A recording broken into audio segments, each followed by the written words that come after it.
Hello, hockey fans. Well, it occurred to me that the old format I was using to do the standings just wasn't working for me, especially with the wild card coming into effect. The best three teams of each division, the 1 to 8, just wasn't working. So I've adjusted my format now, and you can see the Atlantic Division has Toronto, Tampa, and Detroit in the playoffs.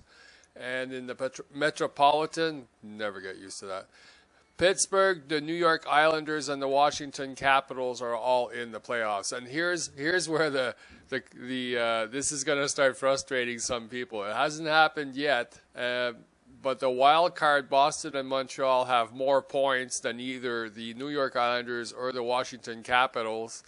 And neither one of those two teams is playing very consistently right now, but they're guaranteed playoff spots nevertheless. And then there's a huge drop-off as the Ottawa Senators sit there with 11 points. Both Montreal and Boston are from the Atlantic Division, so there's no crossover. There's no teams from Metropolitan figuring into the wild card.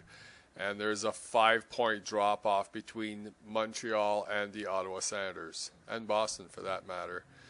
So the other thing I've done is when it says overtime 1, which is a format the league likes to use, I go to their website and figure out if they've actually just lost a 1 game or if they've lost more. In Ottawa's case, they lost last night, and when I went to the website, they actually lost 4 in a row, not just 1. So making sure that is correct. In the Western Conference, you have Colorado Avalanche, Chicago Blackhawks, St. Louis in the Central Division making the playoffs. And in the Pacific, you have San Jose, Anaheim, Phoenix. And then Vancouver and Los Angeles are the wild cards. Vancouver's got more points than St. Louis is tied with Chicago, but that's the way it goes. And then the rest of that conference, Minnesota, Nashville, Calgary, Dallas, Winnipeg, Edmonton are behind. Now, this is very early in the season, but with Edmonton with 8 points, that is definitely a problem. They're going to have to work on their game. I don't think it's going to happen myself.